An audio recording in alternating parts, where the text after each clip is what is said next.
What a shame to the Uganda Musicians Association with the ongoing UMA elections, for all the things that you are not putting into order. So you need to place yourselves in order. Welcome to the Chit Chat show. I'm your host Solomon Mwesigwa. We're bringing you all the latest news from the world of entertainment. Things have been trending throughout the week. So we are going to look at different stories that have been hot throughout the week. Well, we had the story between Pastor Jessica Kayanja reportedly attacking Pastor Bujingo's new wife, Susan Makula, over snatching married people's wives. Married people's husbands, not wives, sorry. Well, there is also a case of women hit the roads protesting against the Kameza money and then the side chicks. All that we are going to dig into it into full depth, and then we give you everything as is trending on your social media world, in the entertainment sector, and everything. Well, my highlight of the week has been Bebe Cool. There is that meme trending. There's a video clip trending whereby he was asked, Bebe Cool, why don't you fast? Then his response was very hilarious. He said, I don't fast because whenever I used to try fasting, I could develop a severe fever at around 2 p.m. and then eventually I could end his fasting period like that. And remember, by the way, we are in the period whereby Muslims are in their fasting period. So welcome again to the Chit Chat show.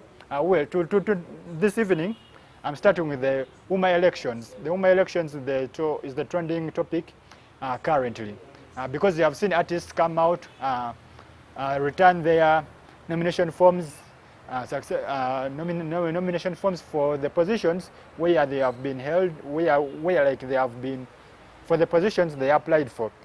Well, this week we had King Saha. King Saha is apparently the talk of the town concerning the UMA elections. King Saha is contesting for the UMA presidency. Is in the race with Cindy Sanyu, who is the reigning UMA president. We have Lord Bitema, a veteran artist, and then surprisingly, Maurice Kiria and Dadandre, they are reportedly to have chickened out of the race because of different issues. Starting with King Saha. King Saha seems to be the favorite as of now.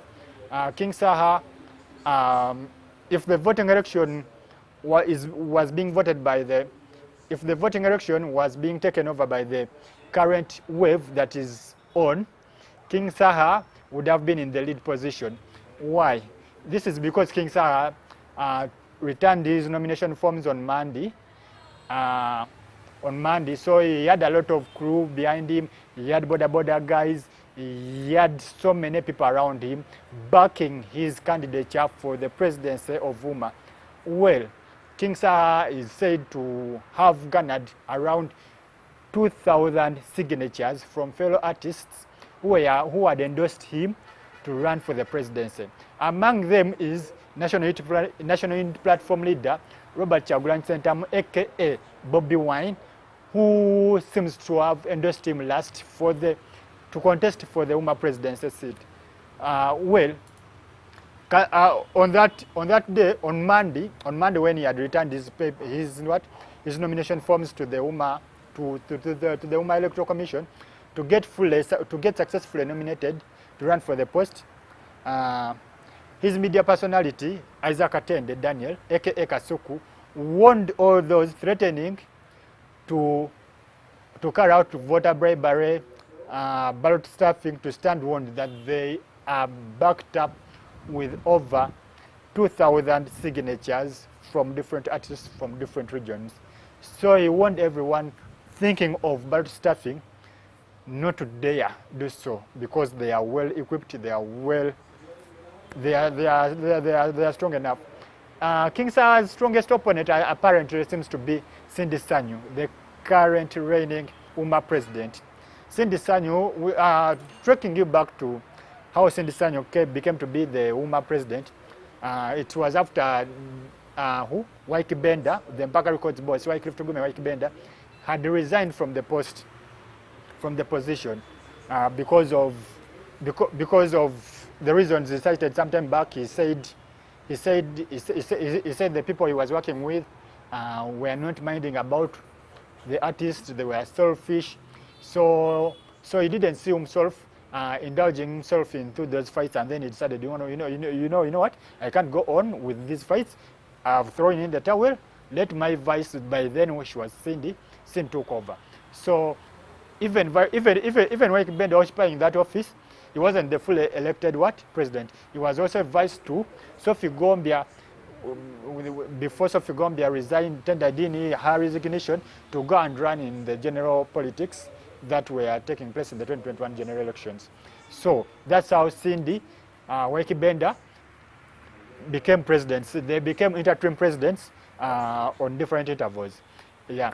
So now, Lord Bittem also came out and then showed interest in contesting for the UMA presidency. So he told everyone in the race, all of you are my juniors. I'm better than you. Lord Bittem is well said to be a councillor in the areas of Bombo, LC councillor in the areas of Bombo.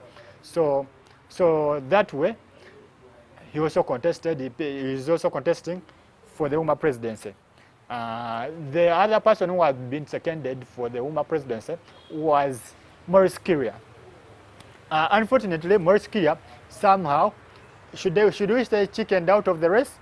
Well, maybe, because by the time he had to return his nomination forms to the UMA Electoral Commission, he was out of the country.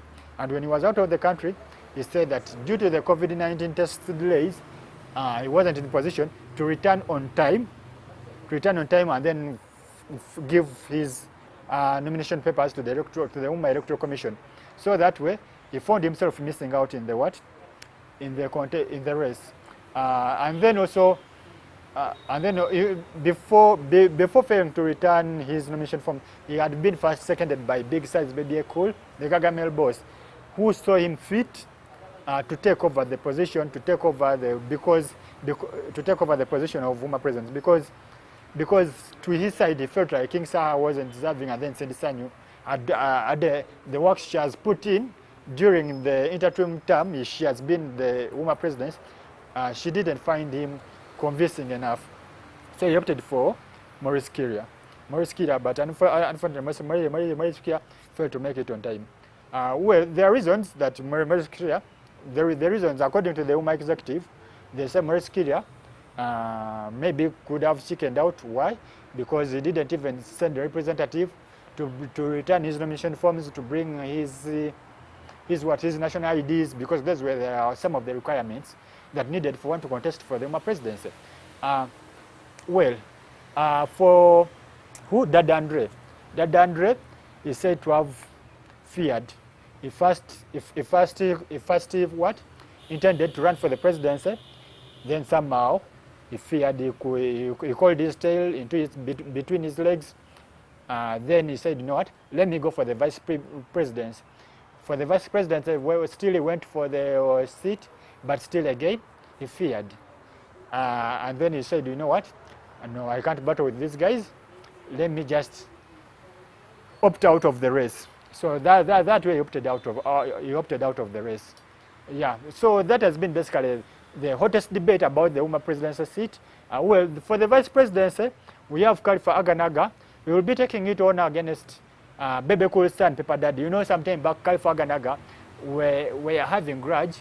Khalifa Aganaga and Bebe Cool's son, Alan Hendrik Sally, aka Pepper Daddy, were having some bit of grudge. You know, they met themselves in a certain hangout.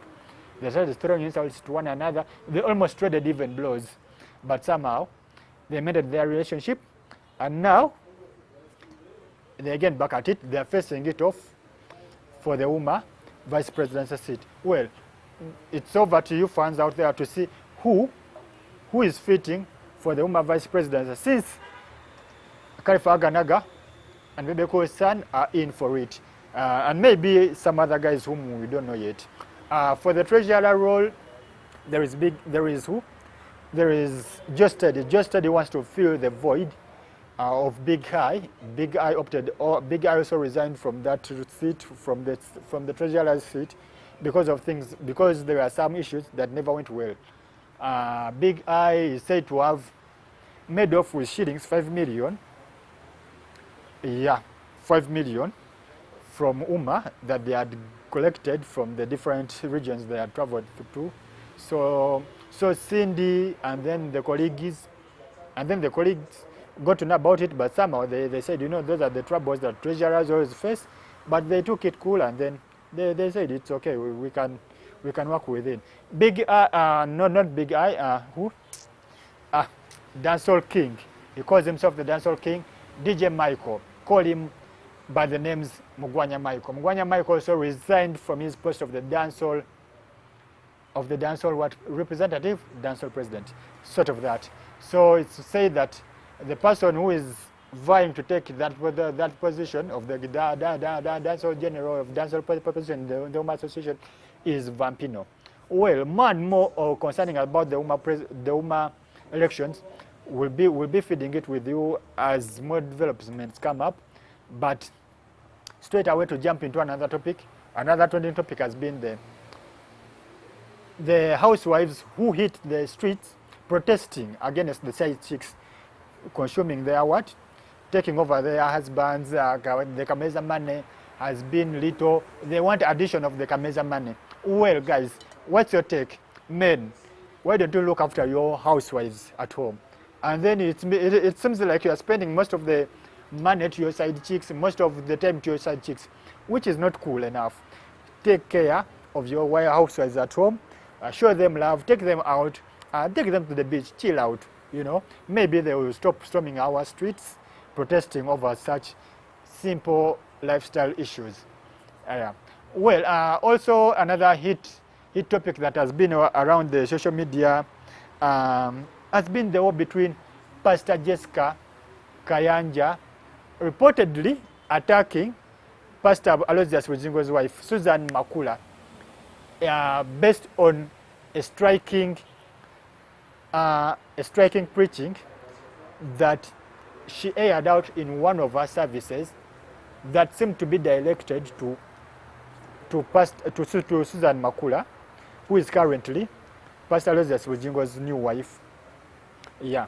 So the stinging the remarks that seem to be directed to Susan Makula are said to have arose from the fact that Machi India Court ruled that Teddy Narusa Rujingo, the former wife to Pastor Aloysius Rujingo, had been ordered to surrender about 4 land titles belonging to Pastor Aloysius Rujingo, car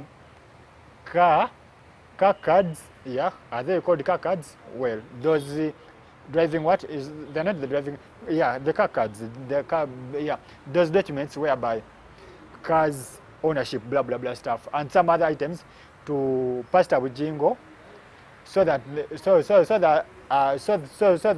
their divorce could be guaranteed on grounds that their lawyers could have met or could have agreed upon. But with all that said, we wait to see. The clip will be there as Pastor Jessica Kayanja sent the stinging remarks towards Susan Makula for all their troubles and then their wrangles, as we are coming with that. Well, there has also been a hot topic between Black Magic's Martha Mukisa and Eddie Awe over their Neteze song. Throwing you back to Eddie Awe's controversies with female artists, they come from way long, because Eddie Awe has some dark records about dealing with artists. Well, Neteze, before I jump to Neteze, sometime back, Eddie Awe had a rift between him and Eddie Kenzo. Eddie Away, there is a time whereby Eddie Kenzo had a nimba. So Eddie Kenzo had some funny shoes. And Eddie Kenzo was selected to perform at one of Bobi Wine's concerts. Eddie Away bounced him without Bobi Wine's knowledge. Bounced him because of the shoes he was decking on. He told him, you know what, Eddie Kenzo, you can't perform on this stage with this kind of shoes. You need to get better shoes and then maybe a better outfit. So Eddie Kenzo was somehow disgruntled.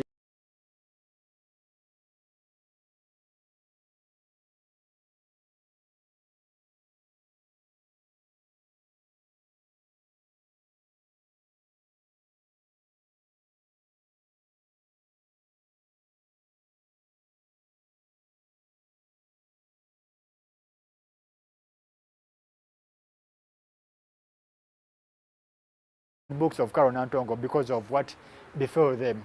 It should be recalled that even when Eddie Away was performing at a certain function, what was in Kuka, I remember, Eddie Away used a lady known as,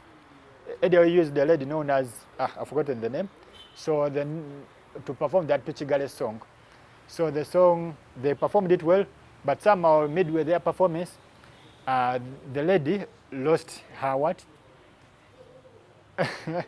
The lady lost her skirts. Her skirts fell off and then leaving the undergarments on the display. Something which did not please Carol Nantongo. So Carol Nantongo was quick to rush in the media to distance herself from the lady who had acted in her part. And currently, Eddie Away is having another spot with Martha Mukisa. Martha Mukisa has quite had a stellar year from 2020. Her performances are good. He had a song with Eddie Kenzo, a collab with Eddie Kenzo. I've forgotten the song. Then she has a song called Bize, Teba Tuchawa. All her songs are good. She's a nice performer. She's good at what she does. I thank her management for doing the great work in pushing her. She has been vocally good musically. She has not been those wrangles so far of lately because she has kept her brand standing a lot atop without any wrangles, but with only good music. Good, by the word good, I mean quality music, because she has had travels outside Uganda to perform for different nations. So she's doing quite well musically. Well, she's having a wrangle between Eddie over their new song, as I told you earlier, Neteze, over ownership. Eddie reportedly deleted the song off Martha Mukisa's YouTube channel on grounds that Martha Mukisa and the management don't own the song. But according to some tabloids who conducted an interview with one of Martha Mukisa's managers, it said that Eddie Away was told to, the battle came over the video. So before Eddie Away deleted the video from Martha Mukisa's YouTube channel, the video had so far garnered around 80,000 views, which is good. It was working quite well, pretty well. So he deleted the video. He contacted the YouTube gurus, and then they struck the video off Martha Mukisa's YouTube channel. So when they struck the video off Martha Mukisa's YouTube channel, Martha Mukisa raised the complaint slowly by slowly, but he never wanted to take the matters into deep matters, into deep struggle, because she wants to keep her reputation good and then well. So Martha Mukisa and the managers say that Eddie Away failed to solicit even a single penny onto that video, because whenever he was told to cooperate with them, he declined. So the whole stuff it got done without Eddie Away contributing a single coin to the video. And then yet Eddie Away wanted to own the video, wanted to own everything. And it is alleged that Eddie Away was also insisting that the video, that some of the video clips be shot from his home, from the rooftop of his home, which the management of Martha Mukisa was declining with. I think they accepted with it. They went with it, but again they say Eddie Away wanted to touch, just, you know those things. Maybe they fell out because Martha Mukisa didn't sort him out into the other way, the other way around. But as I wrap up the show, the Chit Chat show, I'm going to leave you with Jeff, the chairman of UMA election, as he shares with us what could lead to the disqualification of an artist from contesting in the UMA presidential race, or from any post in the UMA. Then we'll be giving us more details.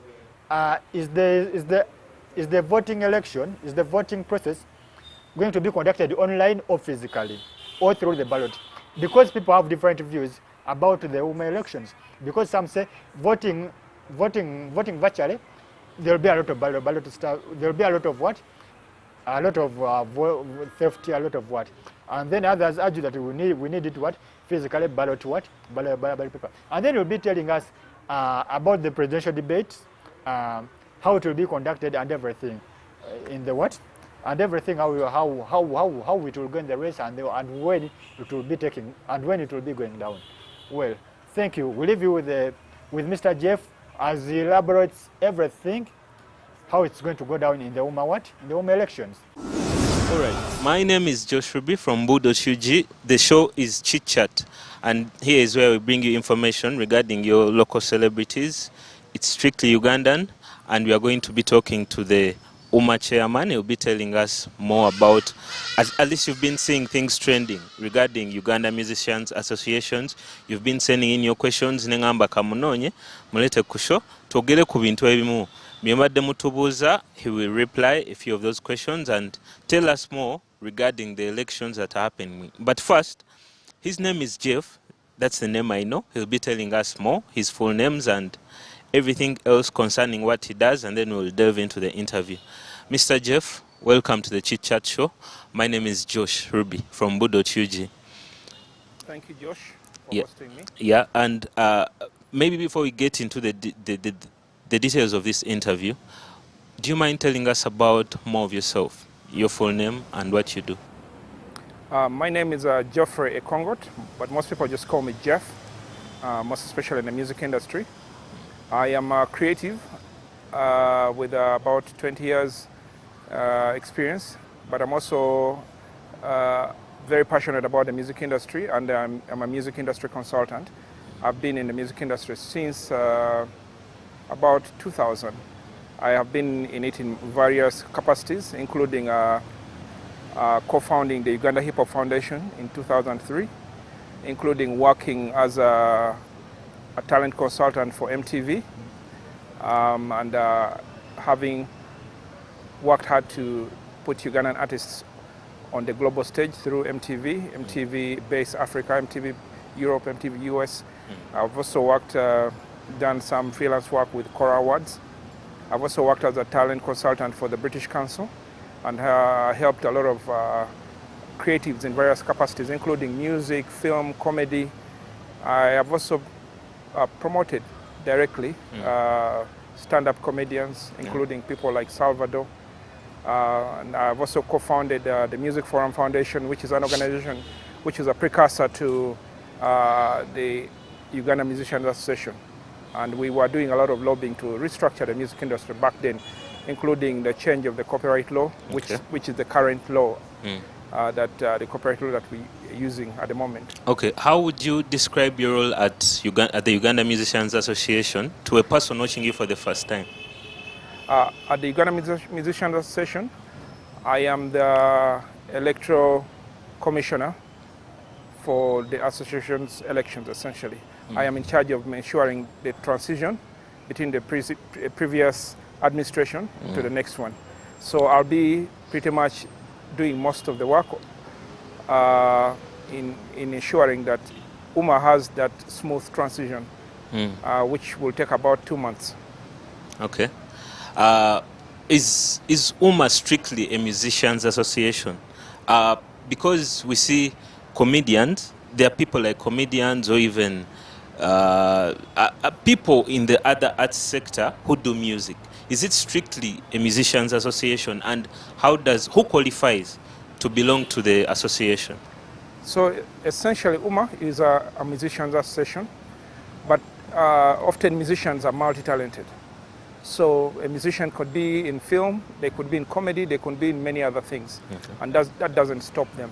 But there are also music industry persons that I very closely work to shape the music industry, and they are also part of UMA, including myself. I'm now working with UMA, including the first chairman, Julius Chaze. He's not a singer, but he's managing a record label. Yeah. So in a way, it encompasses the core music industry, which may be people on stage or people behind stage. Do cultural troops also belong here? Do you Yes, have? they do. Okay. The cultural troops, as long as they are musical cultural troops, they do. How does one apply? How does one qualify to belong to join? Okay. How does one join UMA? So UMA has a membership program, and the basic requirements are you're a musician or you are directly affiliated to the music industry. And we have simple requirements. There's a fee you pay, 20,000, and then we have a form that you fill. It has some basic KYC information, which is information that describes who you are, what genre, what musical genre you're into, just the basics that you are as a musician. So if you have all those, if you fulfilled all those qualifications, you Yes. qualify for. Yes, you qualify. Once you fulfill all those, you qualify. And membership is on a rolling basis. We are actively registering members even now during the election period. To tell us precisely, what is the hierarchy of this association? Because people know the structure. You know, there is a president, they know there is a vice president, but what happens after? Which other people make up the structure? Just quickly. So the association is made up of several layers. The first layer is the policy board, Okay. and the policy board is the highest level of the institution. And then the most popular area is the executive, the one that is undergoing the elections. Okay. And it's made up of 4 key positions: the president, the vice president, the secretary, and the treasurer. All right. And then below that, there is the other positions, and those other positions include the cluster heads or representatives, which is youth and women affairs. And then we also have the regional representatives, that is west, north, and east. And then we also have the genre representatives, that is gospel, kadong kamu, dancehall, band, and hip hop. I know a few people in the association, and what has impressed me personally is the inclusion of females, especially on the executive. You said in the executive. The executive, yes. There are a couple of females that are leading the association. Does gender play a big role when selecting these roles? Yes, as a general principle, the idea is to try and balance. So we've always encouraged a mix. For example, if we have a male president, we strongly encourage a female vice president. Okay. If we have a female vice president, the next one we encourage the other gender. So the idea is to try and balance the genders. That's good. The other thing I would like to ask is, as UMA, what would you outline as the major achievements in the? Let's look at the past term. Not even from when it started. Let's look at the past term. Well, currently my role is to prepare the elections, but I can give a quick background on what has been going generally. Generally, the association is still very young, and the core. When did it start officially? I wasn't there at the beginning, but it's a few years. I'm not very certain of the date, so I wouldn't want to comment on that. But it's a few years old. And the essence in the beginning was to restructure the industry in a way that allows musicians to interface with government, so that half of the issues the industry faces are because we've been operating in silos, sort of independently, without appreciating the dynamics that play to structure the music industry ecosystem. So a very big part of what the first regime has been doing is to set the foundation for the industry. And the foundation includes us, for example, putting together policies and working with other stakeholders to ensure that these policies work well for the music industry to fit into the wider ecosystem of the creative industries. Yeah. You say you are new to the system, but at least you have an idea. In the last term, we've seen a couple of resignations. I'll talk about the vice president. Was it the president himself, Waiki Benda? I'll talk about Big Eye, who was the treasurer. I'll talk about a couple of them. What could have led to this, and what's the plan to avoid such things from happening in the coming term? In the past, when there were resignations, I think there were some conflicts here and there. Okay. And part of the issues is that there is limited grounding in leadership issues for musicians. Okay. Most musicians are good at music. They are not good at governance. Yeah. And running an institution is about governance. And most of them are very new at it. So one of the things we've realized that we need to spend a little bit of effort on the new leaders to ensure that they gain grounding in governance issues. So a very big part of UMA moving forward is going to be in capacity building around governance issues. All right. And when you mention UMA, usually the first thing that comes to mind is copyright. It's music copyright. Yes. But there have been even the current people, the current candidates who are looking forward to being president at the association, on their manifestos it's copyright that is fronting. I want to implement copyright. I want to but this is something that stretches back for a very long time. And you've been in the industry, you know the effects of an inactive copyright law. But has UMA failed so far? Or if not, what are the projections? What are we looking at in future to making this copyright law active and implemented? So one, you need to appreciate that the issues of copyright are very complex, much more complex than a single administration of UMA. These are generational issues that cannot be solved in 1 year or two. And most UMA administrations are just 2 years, or they are at the moment 2 years. Part of the things we've been doing long before even UMA was in place was, for example, changing the old laws. But along the way, as times change, for example, you've noticed that the world has gone very digital in nature, and everything is going digital. Yeah. So some of the ideas that were envisioned in the old copyright laws are no longer relevant. And there are, for example, now streaming technologies, so many technologies that are focused around digital that were not previously envisioned. There are revenue models that didn't exist just a couple of years ago. So the essence of constantly revisiting the copyright law is to capture all these elements to ensure that artistic revenues don't seep through all these new innovations. Okay, so this task is a continuous one. It will never be solved completely because new things keep coming up. So even future generations of UMA administrations will be dealing with this, fine-tuning it over and over. In fact, right now, there's a new round of revisions for the copyright law that is about to launch. And it's going to include consultations with stakeholders across the board.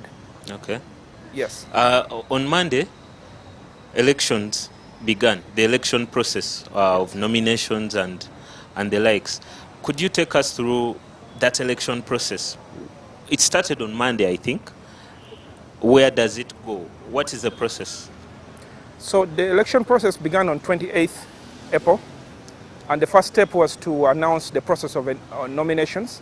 The first step was to announce that artists are welcome to pick up the forms, which they did. The process was supposed to take a week. 28th March? Yes. Yeah. It was supposed to take a week, but enthusiasm grew at the last moment. So we decided to increase it by another week. Okay. And we extended it until a few days ago. So the next stage was for them to return these forms.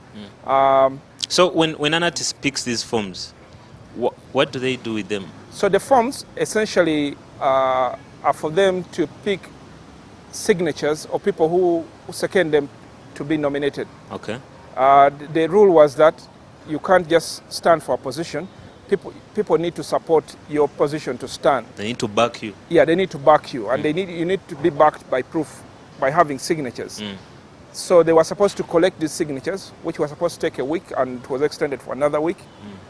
And then also that was a time to let as many people know that this process is happening, so that they can take interest in these positions. And these signatures must be members of the association? Yes, they must be members. Okay. They must be members. All right. However, we do appreciate that there are musicians who are not yet members of UMA.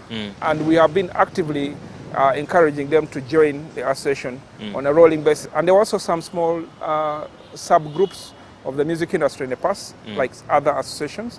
But I think many of them have decided to support UMA. So many are coming to join UMA as well. So after, okay. So we are allowing that as well. So after nomination, what next?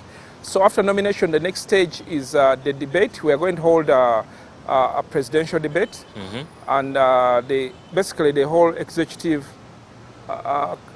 office, all the offices, the positions available for the executive offices, they will all be debating. We want to pick the ideas. We want to know who has potential. Then we want them to exchange ideas. Is this an inside thing, or will it be available for the public? It's a public event. It's going to be on television. It's going to be televised. We'll confirm and announce this shortly, in a few days actually. And it should be a very exciting event for the music industry. I'm looking it's forward to the first time that we are going to be able to really hear their thoughts beyond the music and the vocals. I'm looking forward to that. And if you're watching Budo.ug. If you're watching on YouTube, press that subscribe button. If you're watching on Facebook, Twitter, Instagram, TikTok, follow us everywhere. We are there. Just type in mbu.ug and you will have us. Mr. Jeff, the nominations have gone on smoothly. From our end, they seem smooth, but I know it's a hard work from your end. But what was the criteria of saying that many people picked forms, but this is the person we want to nominate? What did you consider? So one of the things we're considering is a person should be of good moral standing, meaning they don't have any criminal issues going on. They shouldn't be under warrant by police. They should also have a good record within the association. They shouldn't have any issues. We shouldn't have any disciplinary issues going on. And then the basics that were required for them to even return the forms, which is a national ID. They were supposed to write a formal application to the association stating why they were standing. They were supposed to provide a profile or a CV and then a manifesto. Okay. The idea is to capture their thoughts and to see whether these thoughts are actually going to add value to the association. Can this nomination be disqualified? Yes, it can be disqualified. At what point? This is the very point when that is happening. We received the forms yesterday, and today is the deadline for this. Okay. Receiving the forms, and then we are going to vet the forms. So what they have now is a provisional nomination. A provisional nomination. Yeah. So we are going to go through the vetting and go through their manifestos, the applications. If we see something is really wanting or there's cause for disqualification, we will do that. So then you release the list of those nominated? Yes, then we will shortly release the list of those who have been given a go-ahead to campaign. And then campaigns go on? And then the campaigns kick off. Actually, the debate is within the campaign period. Okay. The campaign period will last about a month. Who is eligible to vote? Who can vote? Is it only members? Only members can vote. We have compiled a register of all members across the country, and that register is going to be published as soon as possible, which could even be by today, by end of day. And we are going to give members an opportunity to look through and see whether their names are on this register. That will be the first draft of the register. And for the next 3 weeks, they will have an opportunity to give feedback. If their names are missing or misspelled, or anybody is on that register, on the register that shouldn't be there, this is a time for them to let us know. so that we can fix that and publish the final register of those who are going to vote. Where do they find this information?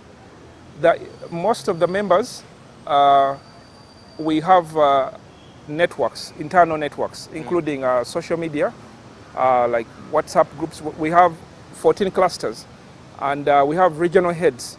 All the regional heads control communication channels. We also have, all the members are aware of these channels, but we will also be doing mass blasts via SMS. We have contacts for all our members. So it's primarily internal communication. Okay. While nominating, are education levels an important thing, or is it a by the way?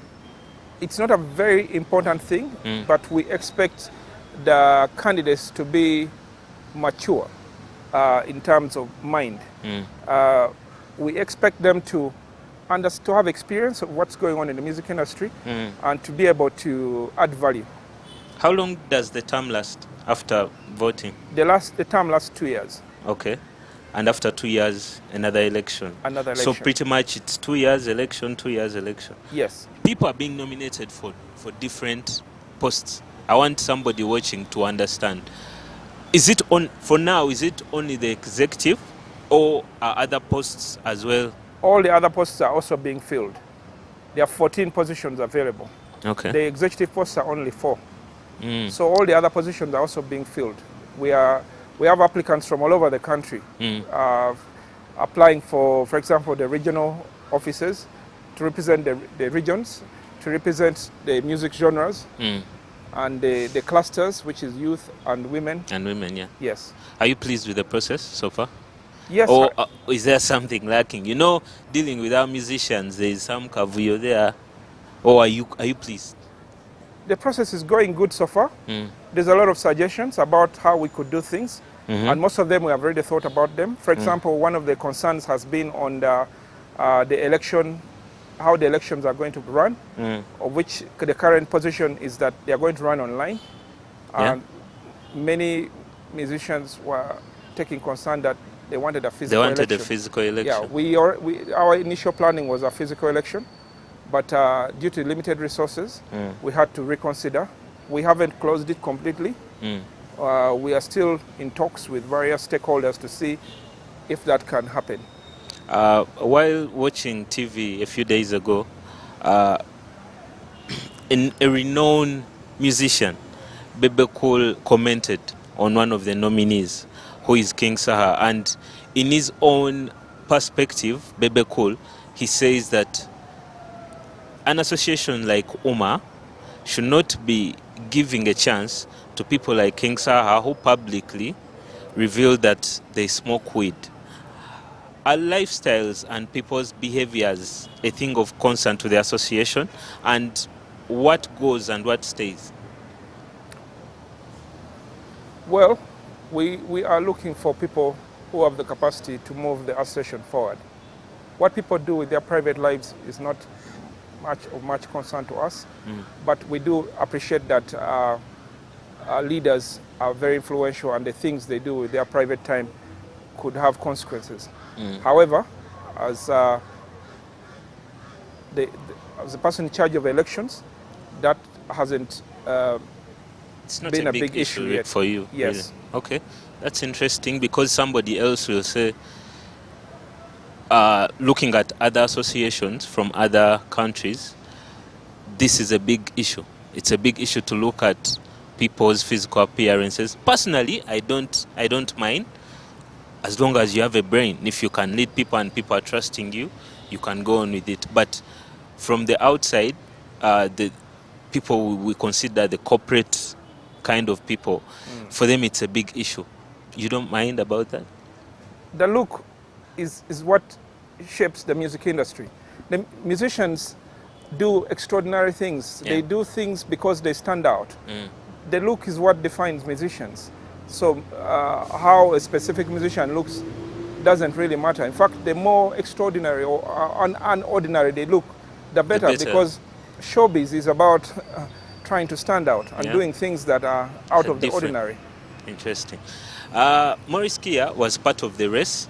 Then he pulled out at some point. Part of his reasons were that he couldn't present himself physically for the nominations process.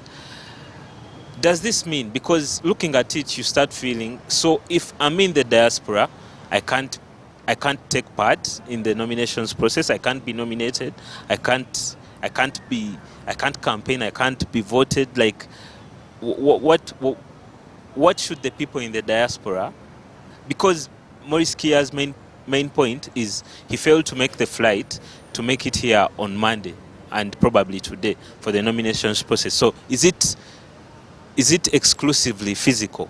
Must somebody be there physically for them to be nominated? And why is that so? Someone does not need to be here physically to be nominated. In fact, we have not received official communication from Maurice Kiria or Maurice Kiria's team regarding why he withdrew or why he did not show up. The music industry is a career where people move constantly. A musician could be on tour. Yeah. That doesn't mean we can't have them on the executive. And we totally accept people who may not be available for the nominations physically. What we want is their commitment to offer themselves for leadership. So I think that's not a good reason. We would have still accepted his nomination. Let me ask, if somebody is based in the diaspora, because we have some people in Sweden, artists, or even in South Africa, just here, can they also be nominated? Can they take part in the? Yes, they can. We have members who are abroad, and they are very active even in the groups. They are always contributing ideas. They are always even contributing beyond ideas. So we totally welcome Ugandan musicians who are based abroad to participate in the activities of UMA. The criticism that you're facing quite much lately is the communication channels. People feel like you have focused more on the WhatsApp group of the UMA members and probably media in terms of TV and radio, but that alone cannot be enough for an association this big to pass on information to the public. I personally feel like social media should be a big tool that you can use to create awareness, even about these elections that are happening, even about any other information that you could be having as UMA and passing on. But checking your Twitter account, last tweets went up, I think in November 2021.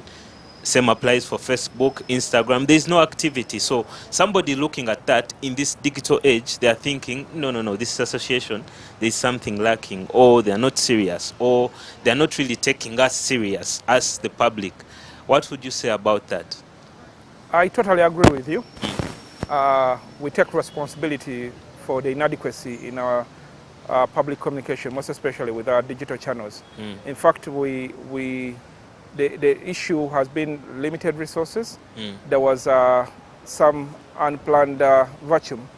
The plan was that the old regime should resign so that they don't have a conflict of interest during the elections, because there was concern that if they are very active, they might influence things internally. So we didn't anticipate that would affect so many things. However, we are working around the clock.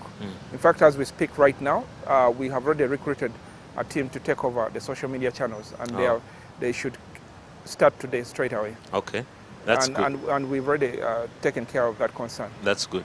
And then, when does the public get involved in the UMA activities? I feel like they're so ignored, so they're sidelined. So two main, this is a membership organization.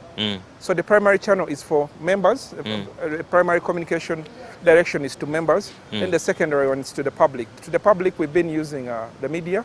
We've been organizing press conferences for all activities we've held. We've had press conferences. But of course, you can't cover the entire landscape of the media. So as others get to know, they are coming on board.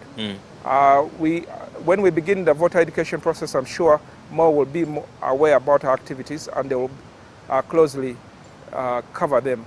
However, if we become aware of any alternative ways we can increase the communication, we would be happy to do so. What would your ideal president be like?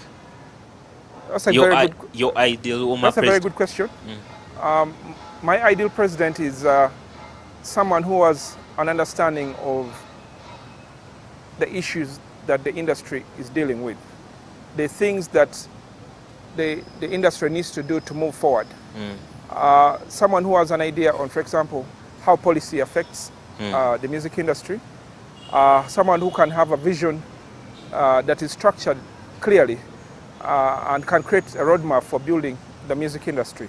My concern is that musicians are too focused on music, but music, in my view, is, and from my experience for many years, is a very small part talent and a very big part business. Yeah. We need musicians who can take interest in the business side of the music industry and get and dig in and acquire the skills that are necessary to implement the different initiatives that can drive the music industry forward. Okay. There have been reports from within that there is some disunity within the industry, within the members actually of the association, even the executive at some point. How can this be solved? How are you dealing with this?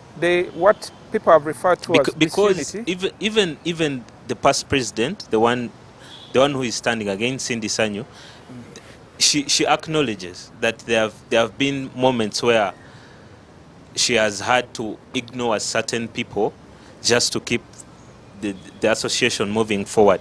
And then even part of her plan going ahead is to, she acknowledged that there's need to create unity amongst the members so that the work of UMA as an association can move collectively as a whole group. Let us all work together and drive the thing forward. So how are you solving the disunity problem amongst the artists in the association? Well, that's a problem that will be ongoing in terms of solving. However, what causes like I mentioned earlier, if there's a limited experience around governance issues. Most artists or creatives in general have ego issues. Okay. And because of egos clashing, conflicts arise. But we think as they mature in issues of governance, they will start to appreciate that the dynamics of leadership must go beyond the individual. And we think they are beginning to do that. Are you pleased with... Only that maybe they didn't have, like this current administration, they probably didn't have enough time to go through this cycle because of the changes. Okay.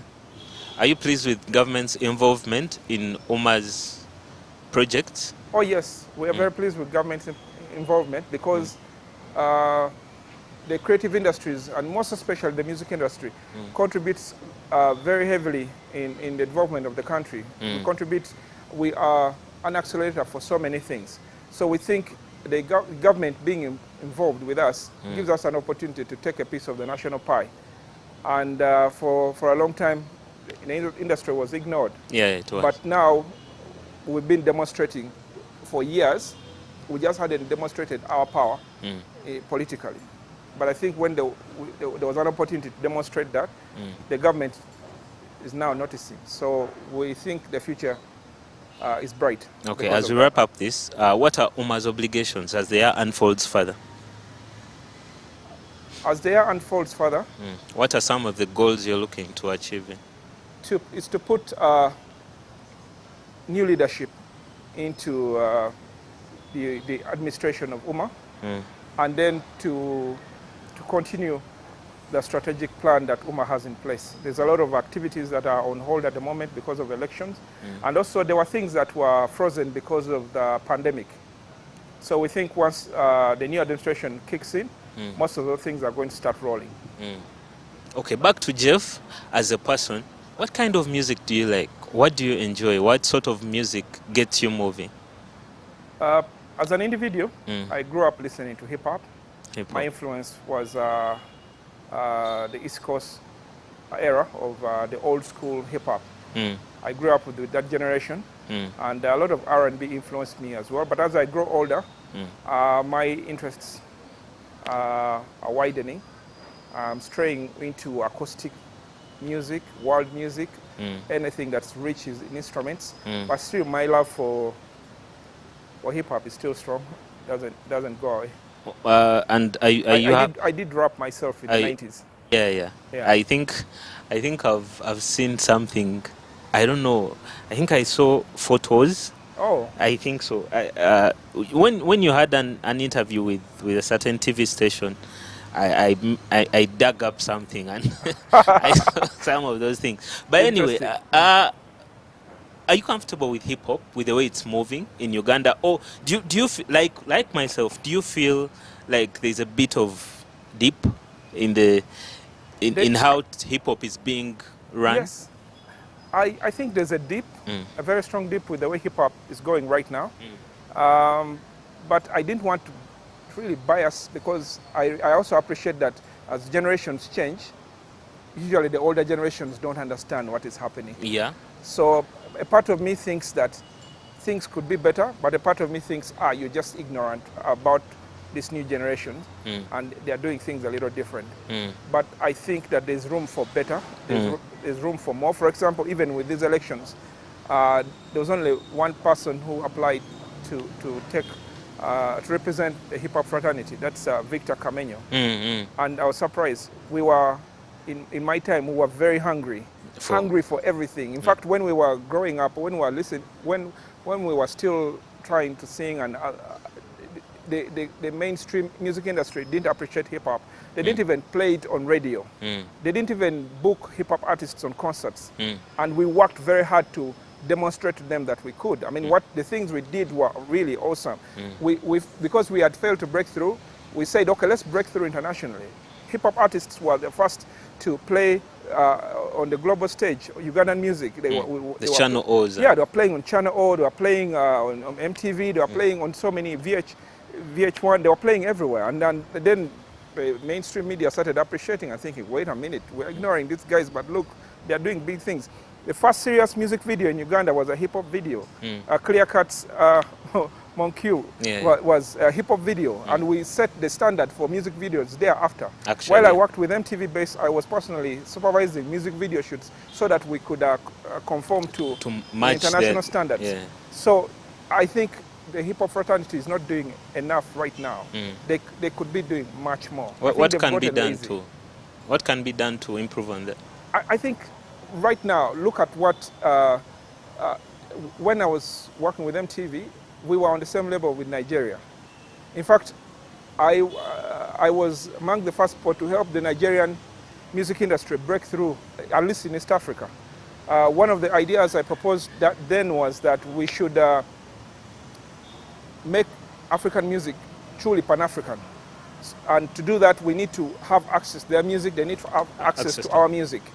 And when I asked them to bring their music, I put it on radio everywhere, on Capital, and it broke through. People like Two-Face, P-Square, all those guys broke through, and they stayed. Us, we didn't push beyond that. We haven't gotten to their side. Yeah, we haven't gotten to that. I think we need to push more. There's still room for us to push more. And it's not really about money. It's also about ideas and that passion and hunger. Okay. That's lacking. Okay. In 2019, the industry lost a big figure in the music industry. I'm talking about Mose Radio. Yes. The circumstances surrounding his death, we will never know. They tell us this, they tell us that. We can never get to the bottom of it. But what can musicians learn from his life and his death? What do you learn from his life and his death? Moses Radio was a true symbol of the gift of music, and the proof that this gift is really powerful. The things he did with this time, one can't believe. Just the sheer volume of quality music that he put together, and the dedication he had. There's so many songs he was able to do. The only person I can compare him to is Tupac. Tupac lived a very short time, but he had so much impact that today we still feel his impact. It means that the artists today can see that and not see their lifetime as something that is indefinite, but they should see that with little time you can do so much more. And I feel like we have slowed down. There were days when people would have an album every year, but nowadays people are focused on singles. Yeah. One song, and then they try and wait for that one song to hit. And look at the repertoire that Moses Radio has. Yeah. I mean, this guy came many years after the big established artists, but he probably has several times more songs than them. most of the legends that we know. And quality songs, meaning that you have no excuse for not doing quality. It's the hard work. Maybe Moses Radio also had a little bit more talent than average. So he was a genius. He was a genius. I can't really compare that. But I also think that a very big part of it is hard work. It reminds me when I was working with MTV, we were trying to get the best talent to shine. But the best talent was actually very disorganized. That's what I noticed. And the guys who were average were way more organized. They had proper official pictures, they had proper CDs branded, they had better videos, they were working hard to organize their stuff. So I realized the music industry is not about the most talented, it's about the most organized. Yeah, how do you organize yourself, package yourself? It's about the most organized. Okay. If you're very organized, you can be you can surprise people by rising above average. Okay, as we close this, my name is Geoffrey again, Boo.UG. Mr. Jeff, what are you expecting personally from the elections that are happening, and what are your last words to the people watching the Chit Chat show? I'm glad with what is happening with the elections right now. A very big part of my objective was to resurrect interest in the music industry and to bring back respect for the music industry. We think that, my feeling was that respect for the music industry was going down. The media is focusing too much on the chaos and not giving enough attention to the amazing things that are happening, the grounds we are breaking. Part of my goal is to allow us to see that the better side and to see how we can tap into that to do bigger things in Uganda and to shape the economy of Uganda in general. So that's it. Look in that camera and tell us your favorite quote as we close this. The quote that keeps you moving. For me, as a person in the music industry, my quote is, don't get high on your own supply. What I mean with this is that showbiz is a thing you create and so that you can monetize it or you can use it to do things that move you forward. But don't get carried away. Try and keep the balance. Don't get carried away, stay focused and make things happening and you will see big things come through. Thank you very much. My name is Geoffrey and I've been with Jeff of the UMA Election Committee. He will be joining us. If you have any questions, you can keep sending them. We'll be reaching out to him and he'll be telling us where are we going, what's happening, and answering all your questions. Thank you very much for watching this. If you've been watching on YouTube, don't forget to subscribe. If you've been watching on Facebook, we also have other platforms, Instagram, TikTok, Twitter, and everywhere. We are there. Just type mbu.ug and we'll be there. Read our news on the website. We're just here for Ugandan content and we'll be serving you for many more years. Thank you very much. See you next time. Yeah, well, we have, as we have seen Mr. Mr. Jeff elaborate everything as it will peter out in the UMA elections. Well, to me personally, I think I would love the UMA elections to go by the ballot. I don't love that social media stuff, voting online, blah blah blah. Well, but the UMA stuff is going to be what? To be coming up with the final answer, whether it will be virtual or it will go physical. Well, and what else I'm looking forward to is the presidential debate. Well, are you excited about the presidential debate? You remember the presidential debates we had during the presidential elections? Well, I'm looking forward to this one as well. And we see how everything will peter out and then we see what goes on, basically that, not much. What I'm expecting in the coming week is, I'm expecting to see a lot of drama again, because there is a lot of stuff that's going to go on the next week. Since we are coming into Easter, there's a lot of stuff. There are a lot of concerts. So I know with the lots of events that are going to happen over the weekend, maybe in fact starting from Friday up to Monday, So I know there's going to be a lot of drama, and so forth and so much. Well, my sincere, they don't call it sincere condolences, but sincere wishes go to Mr. Easy, the Tumbiza sound, for he's bedridden in the hospital since he was attacked by unknown goons. He was attacked, he got his car wind vandalized after one of the thugs thrust a brick into the windscreen, and then it hit him badly. He said that his jaw got cracked, and then apparently he's in Mulago under medication. He had a successful surgery, but we wish him a quick recovery from the injuries he got, so that he could return, he could bounce back with full force and energy, and then treat us with more amazing music. Yeah, it has been a cool evening. Thank you for watching the Chit Chat show. I remain yours truly, Solomon Mwesugwa. Keep it always in Mbu for all your trending stories, all your trending gossip, everything and more. Keep it in Mbu.ug, social media, Facebook, Instagram, Snapchat, TikTok, everything, YouTube, everything. We are Mbu.ug, bringing you your daily news, bringing you your hottest entertainment news in the world of entertainment. Thank you for watching Mbu, the Chit Chat show. External.